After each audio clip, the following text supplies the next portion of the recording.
Hello aspirants. இந்த வீடியோவில் நம்ம என்ன பார்க்க போறோம் அப்படின்னா, 7ஆம் வகுப்பு 3ஆம் பருவம் புத்தகத்துல வந்து இதுதான் பார்க்க போறோம். செய்யுள் பகுதி இயல் 2ல புதுமை விளக்கு அப்படின்னு சொல்லிட்டு தலைப்பு கொடுத்துருக்காங்க. நுழையும் முன் என்ன கொடுத்துருக்காங்கன்னு பார்ப்போம். உள்ள தூய்மையோடு நன்னெறியில நடக்கணும். இதுதான் வந்து சான்றோரோட இயல்பு அப்படின்னு சொல்றாங்க. இறை வழிபாட்டின் போது என்னன்னா, சடங்குகளை விட உள்ள தூய்மை தான் முக்கியம்னு சொல்றாங்க. இறை வழிபாடு போது நம்ம செய்யற சடங்குகள்லாம் இருக்குல்ல, செயல்பாடுகள், அதை விட நம்ம உள்ளம் வந்து தூய்மையா இருக்கணும். அதுதான் வந்து ரொம்ப முக்கியம் அப்படின்னு சொல்லிட்டு சொல்றாங்க. இயற்கையையும் தம் உள்ளத்து அன்பையும் விளக்காக ஏற்றி வழிபட்ட சான்றோர்களுடைய பாடல்களை கற்று மகிழ்வோம் அப்படின்னு சொல்றாங்க.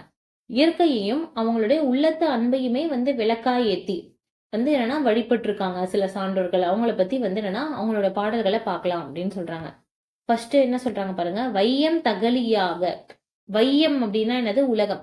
வையம்னா உலகம். தகலினா என்னது? விளக்கு. வையம் என்னன்னா இந்த உலகத்தை விளக்கா வந்து வச்சிருக்காங்களாம் அப்படின்னு சொல்றாங்க. வார்கடலே நெய்யாக. உலகத்துல வந்து பாத்தீங்கன்னா கடல் இருக்குல்ல, அந்த கடலை வந்து நெய்யாக விட்டிருக்காங்க அப்படின்னு சொல்றாங்க. வெய்ய கதிரோன் விளக்காக, அதாவது சூரியனையே வந்து விளக்கு தீபமா வந்து ஏத்திருக்கோம் அப்படின்னு சொல்றாங்க. செய்ய சுடர் ஆழியான் அடிக்கே சூட்டினேன். சுடர் ஆழியான் அப்படின்னா யார சொல்றாங்கன்னா, சுடர்னா என்னது? ஒளியா இருக்கிற இடம் அப்படின்னு சொல்லிட்டு அர்த்தம். ஆழினா சக்கரம். சுடர் ஆழியான்னா ஒளி பொருந்திய சக்கரத்தை உடையவன். யார் வந்து கையில வந்து சக்கரத்தை வச்சிருப்பார் அப்படின்னா பெருமாள். அவரை வந்து பாடுறாங்க. ஒளி பொருந்திய சக்கரத்தை உடைய திருமால், அவரை தான் வந்து பாடுறாங்க. அவன் அடிக்கே சூட்டினேன்.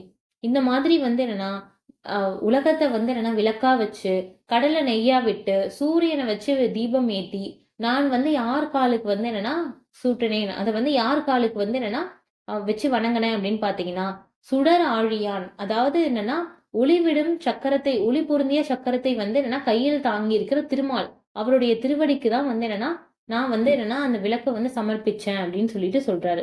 சொல்மாலை இடராழி நீங்குகவே என்று. இடராழி அப்படின்னா துன்பம், துன்பக் கடல். இங்க ஆழின்னு எதை குறிக்குது அப்படின்னா கடல். இங்க ஆழின்னு எதை வந்து சொல்லியிருக்காங்கன்னா கடல். மேல இருக்கிற ஆழி எதை சொல்லியிருக்காங்கன்னா சக்கரம். ஆழிக்கு நிறைய பொருள் வந்து இருக்கு. இடராழி அப்படின்னா என்னோட துன்பக் கடல் நீங்கணும் அப்படின்னு சொல்லிட்டு என்ன பண்றேன், நான் திருமாலுக்கு இது மாதிரி வந்து வணங்குறேன், இது மாதிரி வச்சு அப்படின்னு சொல்லிட்டு பொய்கை ஆழ்வார் அப்படின்றவர் பாடியிருக்காரு அப்படின்னு சொல்றாங்க. இப்ப சொல்லும் பொருளும் என்ன சொல்லியிருக்காங்க அப்படின்னு சொல்லிட்டு பார்க்கலாம். சொல்லும் பொருளும்ல என்ன சொல்லியிருக்காங்க பாருங்க. வையம்னா உலகம்.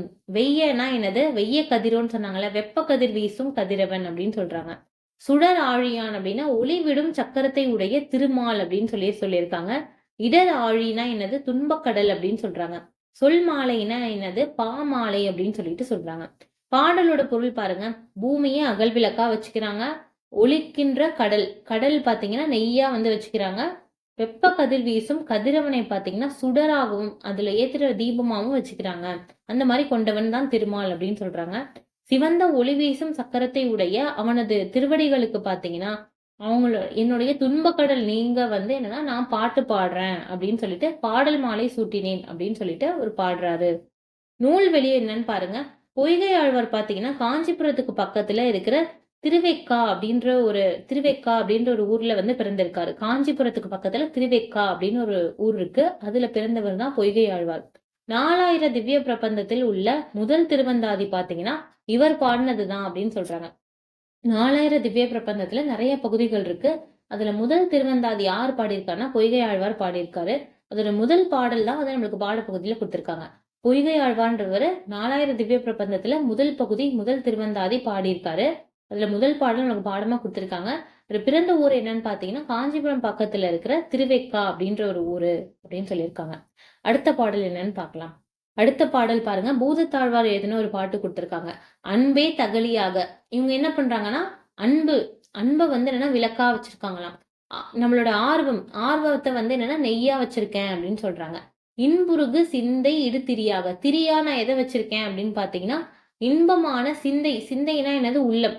இன்பமான இனிமையான வந்து என்னுடைய உள்ளத்தையே வந்து என்னன்னா நான் திரியா வச்சிருக்கேன் அப்படின்னு சொல்றாங்க. நண்புருகி ஞான சுடர். ஞானத்தையே என்னன்னா நான் சுடர் விளக்கா ஏத்துறேன், ஞானத்தையே வந்து நான் தீபமா ஏத்துறேன் அப்படின்னு சொல்லிட்டு சொல்லியிருக்காரு. ஞான சுடர் விளக்கு ஏற்றினேன் அப்படின்னு சொல்றாரு. நாரணருக்கு ஞான தமிழ் புரிந்த நான். நாரணர்னா யாரு? திருமாலை தான் வந்து சொல்றாங்க. நாரணருக்கு ஞான தமிழ் புரிந்திருக்கேன் அப்படின்னு சொல்றாரு. அன்பை என்னன்னா விளக்கா வச்சுக்கிறாரு. ஆர்வத்தை என்ன பண்றாருன்னா நெய்யா வச்சுக்கிறேன் அப்படின்னு சொல்றாரு. அடுத்தது பாத்தீங்கன்னா இன்பமுருகு சிந்தை, அதாவது உள்ளத்தை வந்து என்னன்னா திரியா வைத்திருக்கிறார் அப்படின்னு சொல்றாங்க. ஞானத்தை வந்து என்னன்னா சுடர், அதாவது தீபமா ஏத்துறாங்க அப்படின்னு சொல்றாங்க. அந்த மாதிரி யாருக்கு வந்து விளக்கேத்துறாங்கன்னா நாரணன் திருமாலுக்கு ஏத்துறேன் அப்படின்னு சொல்லிட்டு சொல்லியிருக்காங்க. பூதத்தாழ்வார் பாடியிருக்காரு. சொல்லும் பொருளும் என்னன்னு பாருங்க. தகழி அப்படின்னா என்னது? அகல் விளக்கு. நாரணன்னா யாருன்னா திருமால். திருமால தான் நாரணன்னு சொல்றாங்க. ஞானம்னா என்னது? அறிவு அப்படின்னு சொல்லிட்டு சொல்லியிருக்காங்க.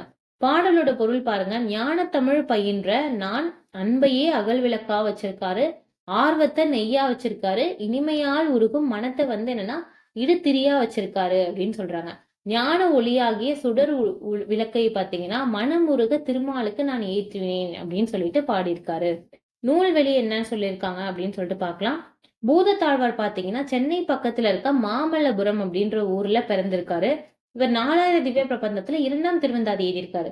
பொய்கை ஆழ்வார் முதல் திருவந்தாதி எழுதியிருக்காரு. இவர் 2ஆம் திருவந்தாதியை எழுதியிருக்காரு.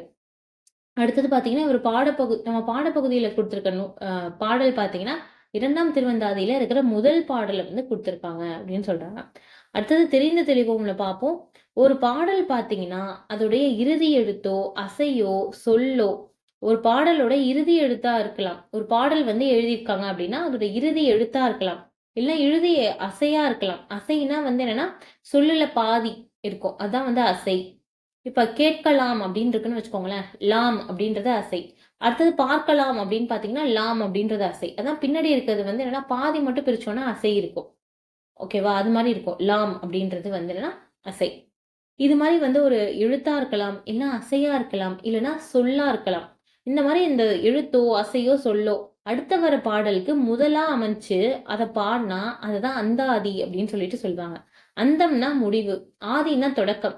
ஒரு பாடலோட முடிவுல வர சொல்லா இருக்கலாம், இல்ல எழுத்தா இருக்கலாம், இல்ல அசையா இருக்கலாம். அதை வச்சு இன்னொரு பாடல முதல்ல வந்து நம்ம ஸ்டார்ட் பண்ணோம் அப்படின்னா அததான் அந்தாதி அப்படின்னு சொல்லிட்டு சொல்லுவாங்க.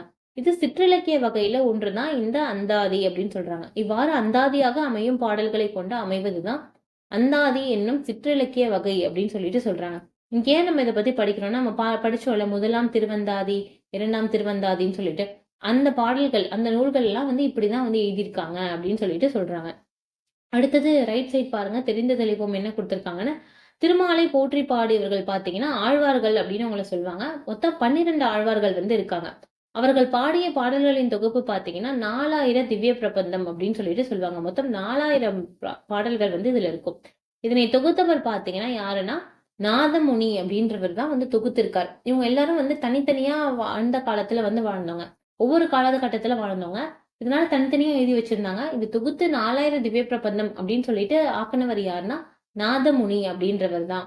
12 ஆழ்வார்கள்ல பாத்தீங்கன்னா பொய்கை ஆழ்வார், பூதத்தாழ்வார், பேயாழ்வார் ஆகிய மூவரையும் பாத்தீங்கன்னா முதல் ஆழ்வார்கள் அப்படின்னு சொல்லிட்டு சொல்லுவாங்களாம். மொத்தம் 12 ஆழ்வார்கள் இருக்காங்க. அதுல பாத்தீங்கன்னா ஒரு 3 பேர் வந்து என்னன்னா முதல் ஆழ்வார்கள்னு சொல்றாங்க. யார் யாருன்னு பாருங்க. பொய்கை ஆழ்வார் இப்ப நம்ம படிச்சவரு, பூதத்தாழ்வாரும் படிச்சிருக்கோம், பேயாழ்வார். இவங்க 3 பேரையும் என்னன்னா முதல் ஆழ்வார் அப்படின்னு சொல்லிட்டு சொல்லுவாங்க அப்படின்னு சொல்லிட்டு சொல்லியிருக்காங்க. ஓகே. அடுத்த செய்யுள் பகுதி என்ன அப்படின்னு சொல்லிட்டு பார்க்கலாம். இயல் 2ல அறம் என்னும் கதிர் அப்படின்றதுதான் தலைப்பு. நுழையும் முன் பார்ப்போம். இளமை பருவம் பார்த்தீங்கன்னா எதனையும் எளிதாக கற்றுக்கொள்ற ஒரு பருவம் தான் இளமை பருவம். அதனாலதான் இளமையில் கல் அப்படின்னு சொல்லிட்டு சொல்றாங்க. இப்பருவத்துல பாத்தீங்கன்னா கல்வியை மட்டுமில்லாது நல்ல பண்புகளையும் நம்ம கத்துக்கணும் அப்படின்னு சொல்றாங்க. இளமை பருவத்திலேயே நம்ம ஒரு விஷயத்த கத்துக்கிட்டோம் அப்படின்னா அது கடைசி வரைக்கும் நம்ம கூட இருக்கும் அப்படின்னு சொல்றாங்க. அது வாழ்வு முழுமைக்கும் நம்மளுக்கு பயனளிக்குது அப்படின்னு சொல்லிட்டு சொல்லியிருக்காங்க. அறநெறிகளை பாத்தீங்கன்னா இளமை பருவத்தில் கற்றுக்கொள்வதை உழவு தொழிலோடு ஒப்பிட்டு கூறும் பாடல் ஒண்ணு தெரிஞ்சுக்கலாம் அப்படின்னு சொல்றாங்க. என்ன சொல்லியிருக்காங்கன்னு பாருங்க. முனைப்பாடியார் அப்படின்றவர் தான் இந்த பாடலை எழுதியிருக்காரு.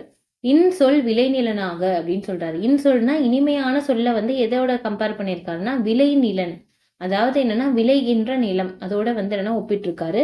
ஈதலை வித்தாக அப்படின்னு சொல்றாங்க. ஈதல்னா மத்தவங்களுக்கு கொடுத்து உதவுறது. ஈகை அந்த பண்பை வந்து என்னன்னா விதை அப்படின்னு சொல்றாங்க. ஈகைன்ற பண்பு என்னன்னா விதை போன்றது அப்படின்னு சொல்றாங்க. ஒரு நிலத்துல என்னென்னலாம் செய்வோமோ அது மாதிரி நம்மளோட மனிதர்களுக்கு குழந்தை பருவத்தை எதெல்லாம் வந்து கொண்டு வரணும் அப்படின்னு சொல்லியிருக்காங்க. இன்சொல் விளைநிலன், ஈதல் கொடுத்து உதவுறது அப்படின்றது விதை. வன் சொல் கலை கட்டு. வன் சொல்னா என்னது? கொடுமையான சொல், மோசமான சொல், அதெல்லாம் தவிர்க்கணும். அதனால இது எதோட ஒப்பிட்டு இருக்காங்கன்னா கலைகளோடு ஒப்பிட்டு இருக்காங்க. நிலத்துல பாத்தீங்கன்னா களை வளர்ந்தா என்ன பண்ணுவாங்க? பிடுங்கி எரிஞ்சிருவாங்க. அந்த மாதிரி வந்து அதை எடுத்துடணும் அப்படின்னு சொல்றாங்க. வாய்மை எருவட்டி. வாய்மை அப்படின்றது என்ன? உண்மை. வாய்மை வந்து உண்மையை எதோட கம்பேர் பண்ணியிருக்காங்கன்னா எரு உரத்தோட கம்பேர் பண்ணியிருக்காங்க. உரத்தை வந்து போட்டு வளர்க்கணும் அப்படின்னு சொல்லிட்டு. அன்பு வந்து எதோட கம்பேர் பண்ணியிருக்காங்கன்னா நீர். அன்பு வந்து என்னன்னா நீரோட ஒப்பிட்டு சொல்றாங்க. அன்பு நீர் பாய்ச்சி அறத்தை எதோட ஒப்பிட்டு இருக்காங்கன்னா கதிர். கதிர் விளையுது இல்ல அதை வந்து சொல்லியிருக்காங்க. அறக்கதிர் ஈன ஒரு பைங்கூழ் சிறுகாலை செய் அப்படின்னு சொல்லியிருக்காங்க. ஒரு பைங்கூழ் சிறுகாலை செய் அப்படின்னா பைங்கூழ்னா கடைசியில இந்த பயிரை வந்து என்னவா நம்ம உருவாக்க போறோம் அப்படின்னா கூழ். அதுதான் வந்து என்னன்னா அதோட பயனை முன்னாடியே சொல்லிட்டாங்க. பைங்கூழ் அப்படின்னு சொல்லிட்டு பைங்கூழ் சிறுகாலை செய் அப்படின்னு சொல்லிட்டு முனைப்பாளையார் பாடியிருக்காரு. இனிமையான சொல்ல விளைநிலத்தோட ஒப்பிட்டு இருக்காங்க. ஈதல் கொடுத்து உதவுற பண்பை விதையோட ஒப்பிட்டு இருக்காங்க. வன் சொல் கொடுமையான சொல்ல கலையோட ஒப்பிட்டு இருக்காங்க. வாய்மை உண்மையை எருவோட ஒப்பிட்டு இருக்காங்க. அன்பை வந்து நீரோட ஒப்பிட்டு இருக்காங்க. அறத்தை கதிரோட ஒப்பிட்டு இருக்காங்க அப்படின்னு சொல்றாங்க. சொல்லும் பொருளும் என்னன்னு பார்ப்போம். வித்துனா என்னது? விதை அப்படின்னு சொல்லியிருக்காங்க. ஈனா என்னது? பெற அப்படின்னு சொல்லிட்டு அர்த்தம். நிலன்னா என்னது? நிலம் அப்படின்னு சொல்லிட்டு அர்த்தம். கலைனா வேண்டாத செடி அப்படின்னு சொல்லிட்டு அர்த்தம். பைங்கூழ்னா என்னன்னு பாத்தீங்கன்னா பசுமையான பயிர் அப்படின்னு சொல்லிட்டு அர்த்தம். சொல்னா கடுமையான சொல் கடுஞ்சொல் அப்படின்னு சொல்லிட்டு அர்த்தம். பாடலோட பொருள் பாத்தீங்கன்னா இனிய சொல்லையே நம்ம விளைநிலனா கொள்ளணும் அப்படின்னு சொல்லிட்டு சொல்லியிருக்காங்க. அதுல பாத்தீங்கன்னா ஈகை அப்படின்ற பண்பை வந்து விதையா விதைக்கணும் அப்படின்னு சொல்லியிருக்காங்க. சொல்னா கொடுமையான சொல் அப்படின்ற கலையை வந்து நீக்கிடணும் அப்படின்னு சொல்றாங்க. உண்மை பேசுதல் என்னும் எருவை வந்து அங்க இட்டுடணும் அப்படின்னு சொல்றாங்க. அன்பாகிய நீரை வந்து என்னன்னா பாய்ச்சணும் அப்படின்னு சொல்றாங்க. அப்போதுதான் என்ன பண்ணணும்னா அறமாகிய கதிரை வந்து என்னன்னா பயனாக நம்ம பெற முடியும் அப்படின்னு சொல்லிட்டு சொல்லியிருக்காங்க. இளம் வயதிலேயே இந்த செயல்கள் எல்லாம் செய்யணும் அப்படின்னு சொல்லிட்டு சொல்றாங்க. அடுத்தது நூல்வெளியில என்ன சொல்லியிருக்காங்கன்னு பாருங்க. முனைப்பாடியார் பாத்தீங்கன்னா திருமுனைப்பாடி என்னும் ஊரை சேர்ந்த சமண புலவர் தான் முனைப்பாடியார். இவரது காலம் பாத்தீங்கன்னா 13ஆம் நூற்றாண்டு அப்படின்னு சொல்லிட்டு சொல்றாங்க. இவர் எழுதிய அறநெறிச்சாரம் பாத்தீங்கன்னா 225 பாடல்களை கொண்டது. இவர் வந்து அறநெறிச்சாரம் அப்படின்னு சொல்லிட்டு ஒரு புத்தகம் எழுதியிருக்காரு. இது 225 பாடல்களை கொண்டது. அறநெறிகளை தொகுத்து கூறுவதால இந்த நூல் பேரு அறநெறிச்சாரம் அப்படின்னு சொல்லிட்டு பேர் வந்துச்சு. இந்த நூல்ல இருக்கிற 15ஆம் பாடலை வந்து நம்மளுக்கு பாடமா தந்திருக்காங்க. அறநெறிச்சாரத்துல இருக்கிற 15ஆம் பாடல் நம்மளுக்கு பாடமா இருக்கு. இதை எழுதினவர் யாருன்னா முனைப்பாடியார். திருமுனைப்பாடி நாட்டை சேர்ந்தவர் அப்படின்றதால இவருக்கு முனைப்பாடியார் அப்படின்னு சொல்லிட்டு பெயர் வந்துச்சு. இவர் ஒரு சமண புலவர் அப்படின்னு சொல்லியிருக்காங்க. இவரது காலம் 13ஆம் நூற்றாண்டு அப்படின்னு சொல்லி முடிச்சிருக்காங்க. இந்த செய்யுள் வந்து ஒரு எளிமையா தான் இருக்கு. எல்லாத்தையும் வந்து எதோட எல்லாம் ஒப்பிட்டு இருக்காங்க அப்படின்றத மட்டும் நம்ம நல்லா ஞாபகம் வச்சுக்கணும். இந்த வீடியோ இதோட முடியுது. நெக்ஸ்ட் வீடியோல பார்க்கலாம். தேங்க்யூ.